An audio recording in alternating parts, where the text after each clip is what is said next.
I am sorry सभी को, मैंने कुछ प्रयास किया था कुछ नया करने का, पर हो नहीं पाया। आई एम वेरी सॉरी। इनको वैसे भी मेरी सीट पीछे लेने का था ना। मैं आज डिक्लेयर करता हूँ, मैं सिस्टम, इलेक्शन सिस्टम, ये जो सिस्टम एज अ कैंडिडेट मैं हार चुका हूँ। ये इलेक्शन सिस्टम पावर्स को जिताने के लिए है। ये आचार संहिता ये सब फेक है, ईवीएम मशीन ये सब फेक है, कुछ नहीं है। डायरेक्ट सिस्टम ही है बिलोंग इसमें, और ये फेलियर ऑफ द सिस्टम है। मेरा विश्वास सिस्टम से उड़ गया है, ये इलेक्शन से मेरा सिस्टम उड़ गया है। ये एज अ कैंडिडेट मैं आज नहीं खड़ा रह रहा हूँ, मुझे काम करने का मौका भी नहीं मिलेगा। मैंने ये रख दिया, और मैं डिसरिस्पेक्ट नहीं है, ये सिर्फ नॉर्मल है, ये कुछ नहीं है। यहाँ पे सिर्फ ये नेताओं के बच्चे लोग ही बड़े बनेंगे, नेता बनेंगे और शिट कर देंगे इसको, कुछ नहीं होगा ये यहाँ पे। तो 17 तारीख से मैं आमरण उपोषण पे रह रहा हूँ। नमस्कार, मैं प्रशांत प्रकाश घाटगे, 31 मुंबई साउथ पार्लियामेंट्री इलेक्शन में मैं खड़ा हूँ, जहाँ से एमपी चुने जाते हैं ताकि वो दिल्ली में बैठकर हमारे सारों के प्रश्न सॉल्व कर सके। यही सोच लेकर मैं ये इलेक्शन में एप्लीकेशन मेरा फॉर्म मैंने भरा। उस वक्त भी ऐसा कुछ तमाशा वहाँ पे ओल्ड कस्टम हाउस के परिसर में हुआ और मुझे फॉर्म भरने नहीं दिया जा रहा था। वो भी आप लोगों ने उस टाइम पे हुआ महसूस किया होगा। ये इसके बावजूद जब भी इलेक्शन डेट रिटर्न फॉर्म का जो आया 6 तारीख को 3 बजे तक फॉर्म रिटर्न लेना था, और 4 बजे का उसका आचार संहिता का बारे में बताने का आरओ और सब बड़े बड़े ऑफिसर्स एंड कलेक्टर्स वहाँ पे आए थे, और 3 बजे चिन्ह वाटप और कौन सा चिन्ह है उसका डिस्ट्रीब्यूशन था, जो मेरे लिए बहुत इंपॉर्टेंट था। चिन्ह कोई भी हो, हमें 3 चिन्ह देने का उन्होंने बोला था, और उसमें से जो भी है गवर्नमेंट डिसाइड करके देगी। पर वो उस टाइम पे उस प्रक्रिया में मुझे वहाँ पे जाना था, और उस टाइम पे यामिनी जाधव उनके पोस्ट होल्डर विभाग प्रमुख है, वो उनके माध्यम से मेरे को इन्होंने शिवसेना शिंदेगढ़ इनके सचिव मेरी पार्टी सेक्रेटरी, इनसे इन्होंने मेरी फ़ोन पे कन्वर्सेशन किया, और वहाँ पे इन्होंने मुझे खरीदने के लिए हम पैसे देने की बात की। सेकंड, तुम हारने वाले हो, ऐसी बात की। तुम जीत के क्या करोगे, उससे अच्छा तुम हमें सपोर्ट करो। प्लस वो जो जीता जो खड़ा है वो जात का, अपने जात का बंदा नहीं है, और जात का है। तुम हमारे जात के हो और इसीलिए खड़े रहो। मैं को खासदार या कोई भी खासदार बने वो क्या किसी से एक ही जात का होना चाहिए क्या? उसका जाति नहीं होना चाहिए। हाँ, सब कास्ट का रिस्पेक्ट करना चाहिए, वो अलग बात है। वो कास्ट के जो प्रॉब्लम्स है, कास्ट सर्टिफिकेट बनाना, ये सारे चीज़ उस पर आप बात नहीं किए, जात की बात किए, और बोले वो बाहर का जात का है, कोई भी कैंडिडेट हो। ऐसा मुझे बोलना ये गलत है, जात के ऊपर बोलना। उस कॉन्वर्जेशन में जितना भी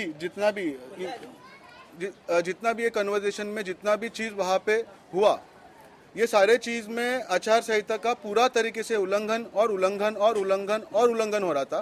क्योंकि उसी घटने के बाद 4 बजे की जब भी आरओ यानी कि अपर कलेक्टर, जिनको हम फॉर्म भरने के टाइम पे उनको देते हैं, और उनके थ्रू से वो प्रक्रिया में हम चुने जाते हैं इलेक्शन प्रक्रिया में, और उन्होंने ही बताया कि इस तरीके से बोलना, पैसे देना, ऐसे बात करना, ऐसा ये करना, खास करके जो भी कैंडिडेट्स के प्रतिनिधि है या जो भी है। तो एक पार्टी सेक्रेटरी ने बात की है, वो प्रूफ हो चुका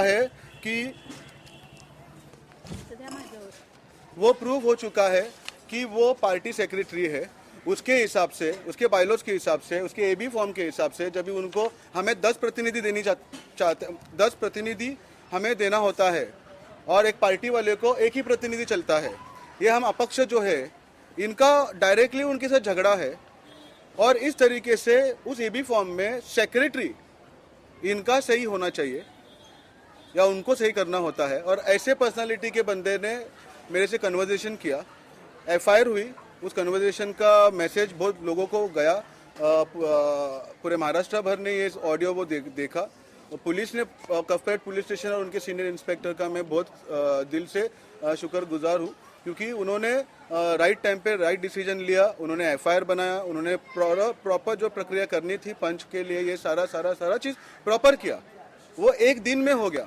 उसके बाद एफआईआर आ गया, उसके बाद अरेस्ट अभी तक नहीं हुआ है।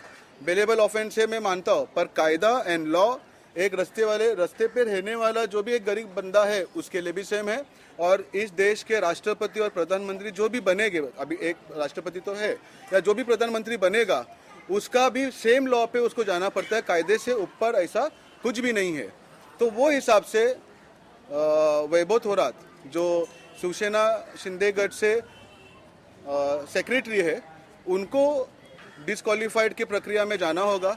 उनके थ्रू से जो मास्टरमाइंड है यामिनी यशवंत जाधव, उनको एज अ मास्टरमाइंड उनके लिए वो हो रहा था, एक पार्टी सेक्रेटरी ने बात की है वो, तो वो उस प्रक्रिया में डिस्क्वालीफाइड होना चाहिए। ऐसी मांग और ऐसी जिद बोले तो ये मेरा अधिकार है, हम करते तो क्या होता, एक सेकेंड में हम जेल में होते, पर इनके साथ ऐसा कुछ नहीं हो रहा है। मेरा हर दिन ये लोग खा रहे। दूसरी बात, सॉरी बीच में मैं रोक रहा हूँ, पुलिस प्रशासन ने मुझे सिक्योरिटी दी है, आप देख सकते हो, और वो सिक्योरिटी 24 आवर्स हमारे साथ में रहता है, पर वो 20 तारीख तक रहेगा। उसके बाद क्या? तो ऐसे सारे मुद्दे को लेकर मैं आज सामने आया हूँ कि मुझे न्याय चाहिए। मुझे न्याय चाहिए मतलब कोई एक बंदा प्रधानमंत्री कौन बनेगा उसको जिताने के लिए हम इलेक्शन में कुछ लोग प्रचार कर रहे हैं।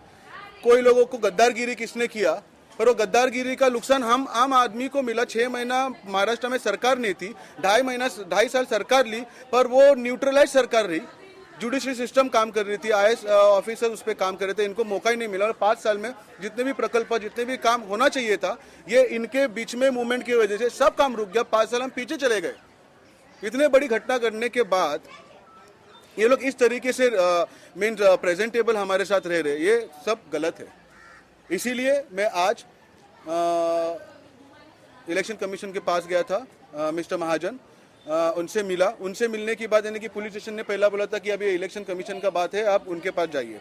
फिर सह्याद्री गेस्ट हाउस में जब भी मैं गया था, हमारा सब जो भी खर्चा हुआ है उसके लिए उन्होंने बुलाया था, मेरी कुछ साइन बाकी थी, उसके लिए मैं गया था। सुबह 12 बजे पहले पहुंचने वाले हाँ मैं उधर, और मुझे 7 बजे तक वहाँ पे इन्वॉल्व करते रहे। यानी कि मुझे 10 दिन हो गया, मुझे एक भी प्रचार करने मिला नहीं। फिर वहाँ पे मुझे गाइडेंस मिला कि जो कोड ऑफ कंडक्ट का जो भी डिपार्टमेंट है, ये हमने महाजन जी के पास दिया है, आप वही सब डिसीजन मेकर है। और आरओ तो सब डिसीजन पे उनको पावर है, पर ये है हम आज 2:30-3 बजे मेरे सुरक्षा बल भी साथ में थे, हम गए महाजन जी को मिले, उनको सब बताया कि पार्टी सेक्रेटरी के बंदे ने मुझे ये किया और प्रूफ हो चुका है, उसके लिए एफआईआर हो गई है। अभी आपको इसके ऊपर कोड ऑफ कंडक्ट का क्या आपने डिसीजन लिया?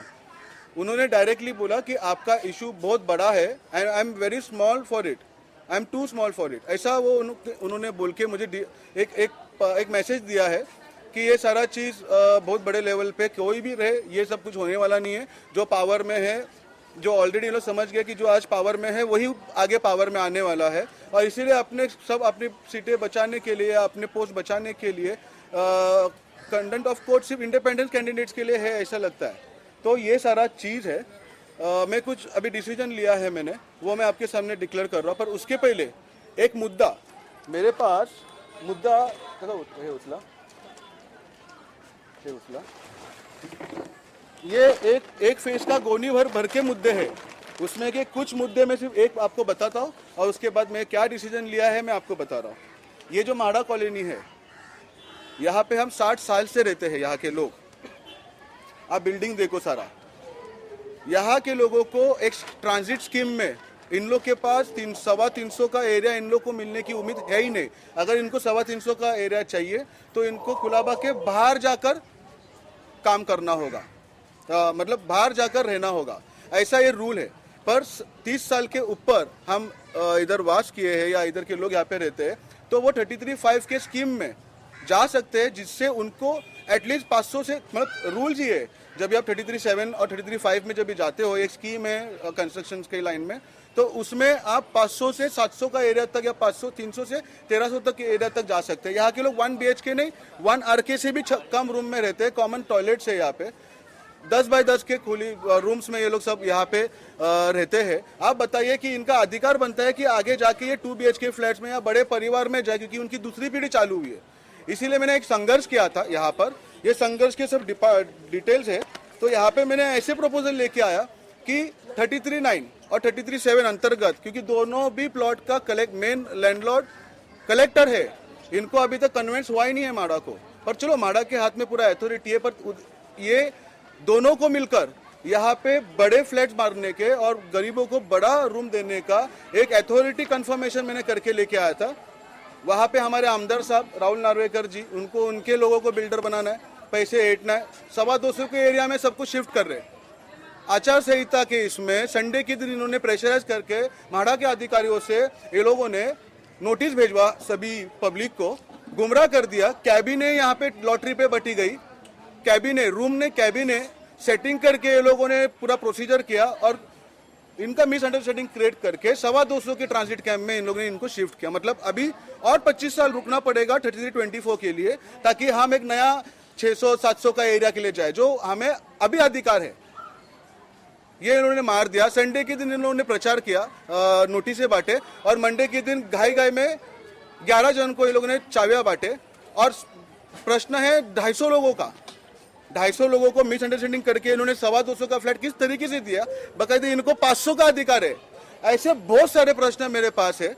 दूसरा, इन्होंने बोला पॉलिसी नहीं बन सकती है, पॉलिसी नहीं हो सकती है, क्योंकि ऐसा होता नहीं है, हम लॉ के बगैर बाहर जा नहीं सकते। ठीक है, ये एबीएल बिल्डकॉन LLP, ये अविनाश भोसले जी जो है ना, अभी किधर प्रिजन में है कि बाहर है पता नहीं, बांद्रा में माड़ा का SRA स्कीम, माड़ा का स्कीम इन्होंने कमर्शियली ABL को दिया 33(9) के इसमें 100% इंसेंटिव के साथ प्लस 35% एडिशनल। BKC में माड़ा जैसा यही जो कंडीशन है यहाँ की, वही कंडीशन वहाँ पे भी है। तो ये LOI कैसा पास हो गया? ये जो ABL कंपनी है, ये कंपनी क्या है, ये इनको कैसे पास होते? आउट ऑफ द वे जाके आपने एक कमर्शियल वर्क करके दे दिया ना, 7 का 5 का 6 का FSI मिला इनको, जहाँ पे फनल का बात है, वहाँ पे हाइट रिस्ट्रिक्शन का बात है, जो हमें इन लोग बताते हैं। कुछ प्रकल्प करने गए, डिफेंस का प्रॉब्लम, ये करने गए हाइट रिस्ट्रिक्शन का प्रॉब्लम, ये करने के गए मैंग्रोव का प्रॉब्लम, ये करने गए ये रिजर्वेशन होते क्यों है? हटाने के लिए ना, इधर हट गए ना। आपका अविनाश भोसले ने ABL कंपनी आपकी होती कौन है? ये एक एग्जाम्पल है, ताकि मैं आपको प्रूफ कर सकूं कि ये सारा चीज सिर्फ बड़े लोगों का है। और हम यहाँ पे डेमोक्रेसी के नाम पे, हम यहाँ पे सिर्फ और सिर्फ एक शीट बन के रह चुके हैं। भड़कना, गालियां देना, ये मेरा आदत नहीं है। परेशान हो चुका हूं मैं। कैसे रहूं मैं इतने छोटे घर में? खासदार की लेवल के ही मुद्दे बांटूंगा ना मैं। ये चलता है ना यहाँ पे, तो यहाँ पे भी करो ना। ये इन्होंने नहीं किया। और ये प्रूफ है, शासन के ये सब डॉक्यूमेंट्स है जिससे प्रूफ है कि 33(7) का स्कीम होता है। ये इनका एक ठाकुर द्वार में, एक कांदेवाड़ी में एक बिल्डिंग्स है, 31 बिल्डिंग्स है। इनको नोटिस भेजी, उसमें 4 माड़ा का नोटिस है। उसमें नोटिस भेजा गया है कि 33 साल पुराना अगर कोई इमारतें तटीय इलाके में है तो वो डेवलपर अपॉइंट करके अपना 35, 33(5), 33(7), 33(9), 33(10), 33(11) ये जो भी कायदे में बैठे, उसके बाद वो उसका अधिकार उस थ्रो से वो डिक्लेयर कर सकता है, मांग सकता है। यहाँ पे नोटिस भेजते हो, ये सब चलता है ना, तो सबके लिए क्यों नहीं? एक माड़ा को करेंगे तो 52 माड़ा को करना पड़ेगा। अरे करो ना, तुम्हारा बाप का है क्या? हमारे बाप का है ना, हमारे लिए बना है ना गवर्नमेंट एंड हाउसिंग डिपार्टमेंट, तो हमको दो ना। हमें क्यों ऐसा गंदगी में ठहरा जा why we are staying here without any reason? We are treating like we are shit or dog or I don't know, हम कौन है? इसके बाद ये सारा मुद्दा था, बहुत सारे मुद्दे एक एक खोल दूंगा ना तो प्रॉब्लम हो जाएगा। पहले मुझे अभी ABL का और अविनाश भोसले का ये स्कीम माड़ा ने कैसा किया, इसका सिर्फ एक आंसर अभी वो डिपार्टमेंट दे, फिर मेरा निकाले। ये सारा चीज मैं करूंगा, इसीलिए इनको डर था, उसीलिए यामिनी जाधव और उनकी टीम या शिवसेना जो भी है, अरविंद सावंत है इसमें इन्वॉल्व, इसमें राहुल नार्वेकर है इन्वॉल्व, आगे जाके और इन्वॉल्व हो गए। ये सारे लोग इसने 10 सालों में 5 सालों में, इसका यॉट है राहुल नार्वेकर का, गेटवे के सामने 2 यॉट खरीदा उसने 6 महीने के अंदर। वो यॉट के अंदर क्या रखने के लिए यॉट खरीदा? इनके सारे काले कमाई के जितने भी होते हैं ना डॉक्यूमेंट्स, वो सारे लोग यॉट में भरते। जाओ ईडी को बोलो यॉट सबके चेक करे, अगर सबके अगर चिट्टे नहीं खुल गए, ये लोग बैंक में नहीं रखते, स्विस बैंक नहीं है, ये यॉट इनकी बैंक है, खरीदते और यॉट के अंदर डॉक्यूमेंट्स रखते, यॉट के अंदर पैसा रखते, सेफ रहता है। क्योंकि अगर हम नॉटिकल माइल्स में अगर हम पाकिस्तान में हमारा अगर यॉट होता है तो इंडिया या इंडिया के डिपार्टमेंट वो यॉट के ऊपर कार्रवाई नहीं कर सकते, वो डॉक्यूमेंट्स पे कार्रवाई नहीं कर सकते, तो वो कंट्री के लोगों को परमिशन लेना होता है और तब वो डॉक्यूमेंट को रिवील करना होता है। कैसा करेंगे? There no all the policy, हमने इनको इंटरनेशनल लेवल पे लिखे गए, तो उनको पैसे कैसे छुपाने? पानी में समुंदर इनका बैंक है, ये सारे यॉट अपने अपने कंट्रीज में रखते हैं जहां पे इनका माइग्रेशन या पॉलिसी बन गया है, और वहां पे सारे काले पैसे के सारे डॉक्यूमेंट्स है, और ईडी बीडी का नाम लेके बंगले पे छापामारी कर रहे हैं, हमें फंसा रहे। दे ऑल आर वन, ये सब फंसा रहे हमें। जाओ ना, मुझ जैसे कॉमन मैन को पता है कि यॉट के अंदर इन लोग डॉक्यूमेंट्स रखते हैं, पुलिस को नहीं पता रहेगा, ब्यूरो किसी को नहीं पता रहेगा। अरे यार गलत है ये। आज ये इलेक्शन में खड़े रहने के बाद आई गेट सम एक्सपीरियंस, और मुझे लगता है कि इंडिपेंडेंट कैंडिडेट या कोई भी कैंडिडेट हो, ये जो भाजपा सरकार बोलो, शिवसेना सरकार बोलो, जितने भी आज तक सरकार में आए हैं, सरकार से गए, सभी के मैं किसी के साइड का नहीं, किसी का मैं नहीं हूँ। मैं सिर्फ मेरे वर्क और मेरे काम और मेरा जो पैशन है कुछ करने का, उसके लिए मैं हूँ। मुझे सिर्फ इतना ही बोलना है, मुझे ज़्यादा चिट्ठी निकालना नहीं है। मैं अभी मेरे साथ हुआ उस पर आता हूँ, नहीं उस पर आता हूँ। वो तेलगी का तो ऑफिस तो कर ही रहा है, हेरिटेज डिपार्टमेंट में उसको ऑफिस खोलने का परमिशन कैसे दिया? ये कैसा एसेट में लिखा उन्होंने, एक हेरिटेज बिल्डिंग को ऑफिस किया है जहाँ पे स्कैम हुए, जहाँ पे करोड़ों रुपए के स्टैम्प पेपर रखा गया था, वो कैसे क्या उधर वो ऑफिस बन गया? वो तो छोड़ो, मुझे थकाया इन्होंने लेटर पे लेटर, और अभी बिंदास बोल दे कि your issue is very big and I am too small for it. तो ठीक है, अभी खत्म हो गया। मुझे वही बोलना है, मैं हार गया हूँ, मेरे को नहीं पता मैं जीतूंगा हारूंगा, मैं उस पर था ही नहीं। विचारों से मैं जीता हूँ, बहुत सारा प्रतिशत मेरे लोगों ने, मेरे वार्ड के लोगों ने, Colaba constituency, Malabar Hill constituency, Byculla constituency, शिरवी कॉन्स्टिट्यूंसी, वर्ली कॉन्स्टिट्यूंसी, ये जितने भी कॉन्स्टिट्यूंसी आज, मलबार हिल कॉन्स्टिट्यूंसी, मुंबा देवी कॉन्स्टिट्यूंसी, ये 6 कॉन्स्टिट्यूंसी लोगों ने जो प्यार दिया है, यही मेरे को बहुत है। आपको वही लोग चाहिए जो आपको सताएंगे, जितने के बाद 2-2, 4-4 घंटा ऑफिस के बाहर रुकाएंगे, आपका ब्राइब ली जाएगी पर आपका काम नहीं होगा, क्योंकि सब काम इनके लिए बने हैं। अभी उसका अलीबाग में कितने प्रॉपर्टी खरीदा राहुल नार्वेकर ने? 150 करोड़ का टैक्स भरा है यामिनी जाधव ने, इसके पहले भरा नहीं। हम 1 लाख भी टैक्स नहीं भरते, हमारे पास प्रॉब्लम हो जाता है गवर्नमेंट से। 150 करोड़ का अगर इसको टैक्स भरना था तो उतनी थकबाकी अभी तक बनी कैसी? और इलेक्शन के मूवमेंट में क्यों भरा उसने? Because it was a stunt कि मेरे पास बहुत पैसा है, मेरे विरोध में जाओगे तो आप खत्म हो जाओगे। मैं 150 करोड़ का एक दिन में अगर टैक्स भर सकता हूँ तो आप समझो मैं क्या कर सकता हूँ। It was a openly media bureaucracy के सामने उन्होंने सबको डराया है कि हमारे पास बहुत पैसा है, वो मैसेज है। तो मैं यही समझता हूँ कि मुझे नहीं लगता ये जंग ये होगी। आज मैं आपको बता रहा हूँ कि मैं 17 तारीख से अमरण उपोषण के लिए जा रहा हूँ। मुझे मेरा 10 दिन खराब कर दे, मेरा प्रचार ही नहीं हो पाया, मेरा कुछ भी नहीं हो पाया। अभी भी पुलिस कोर्ट ये कचहरी ये कर रहा हूँ। अरे 10 दिन तो फेयर गेम खेलते यार, वो भी नहीं उन्होंने कर नहीं पाया। आई एम सॉरी सभी को, मैंने कुछ प्रयास किया था कुछ नया करने का पर हो नहीं पाया। आई एम वेरी सॉरी। इनको वैसे भी मेरी सीट पीछे लेने का था ना। मैं आज डिक्लेयर करता हूँ, मैं सिस्टम, इलेक्शन सिस्टम, ये जो सिस्टम एज अ कैंडिडेट मैं हार चुका हूँ। ये इलेक्शन सिस्टम पावर्स को जिताने के लिए है।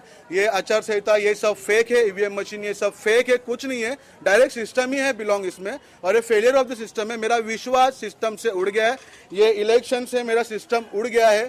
ये एज अ कैंडिडेट मैं आज नहीं खड़ा रह रहा हूँ, मुझे काम करने का मौका भी नहीं मिलेगा। मैंने ये रख दिया और मैं डिसरिस्पेक्ट नहीं है, ये सिर्फ नॉर्मल है, ये कुछ नहीं है। यहाँ पे सिर्फ ये नेताओं के बच्चे लोग ही बड़े बनेंगे, नेता बनेंगे और शिट कर देंगे इसको, कुछ नहीं होगा ये यहाँ पे। तो 17 तारीख से मैं अमरण उपोषण पे रह रहा हूँ क्योंकि मुझे खरीदने की बात की है। जब तक वो पार्टी का मेंबर वो और पार्टी एंड कैंडिडेट डिस्क्वालीफाइड नहीं होते तब तक का मैं अमरण उपोषण, खाना पीना मैं सब छोड़ रहा हूँ। हॉस्पिटल पहुँचूँ या कब्र में जाओ मुझे कोई प्रॉब्लम नहीं है, पर मैं अभी ये जिद छोड़ने वाला हूँ। यही मुझे बताना था क्योंकि उन्होंने बोला कि कोर्ट के बाद, इलेक्शन के बाद आप कोर्ट में जाओ, वहाँ पे रिट पिटीशन फाइल करो, ये प्रूफ दो and she will get disqualified. हो मीन्स और second number will be get a chance. मतलब ये दोनों में गेम खेलेंगे, शिवसेना हारेगी और शिवसेना जीतेगी। इधर सत्ते में शिवसेना भी है, इधर भी है, दोनों में अलग अलग नहीं है, दोनों में भी है। मीन्स सब गेम दो क्या और हमें बकरा बनाने का काम कर रहे। तो ये सब मुझे दिखाता है। 20 तारीख के बाद सिक्योरिटी हट जाएगी, सब हट जाएगा, मेरे को परेशानी होगी, तब परेशानी होनी है, होने दो। पर आज वो परेशानी का मेरे को जवाब चाहिए। 17 तारीख से मैं अमरन उपोषण पे जा रहा हूँ। ये सब फेंकूँ ना देते, मैंने मेरा प्रचार आज से बंद कर दिया। धन्यवाद। 17 तारीख को मिलते हैं आज़ाद मैदान में, यही बोलना है। जय हिंद, जय भीम, जय महाराष्ट्र। Thank you. ये रहने तो अभी मुद्दे छोड़ो, हो गया। Thank you.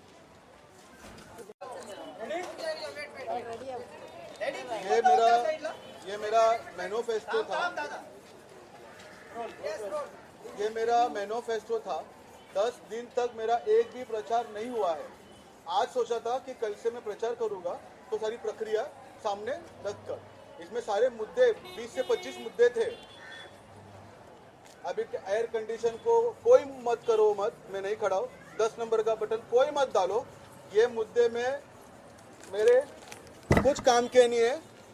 गद्दारों को सजा देने के लिए आप इलेक्शन में वोट डालो, मोदी जी को जिताने के लिए आप इलेक्शन में वोट डालो, सबको जिताने के लिए वोट डालो। हमारा भविष्य गटर में ही रहेगा, ताकि मुद्दे खत्म हो जाएंगे तो आप मांगने को आएंगे क्या। मैं ये मेरे मुद्दे छोड़ दे रहा हूँ, खत्म हो गया।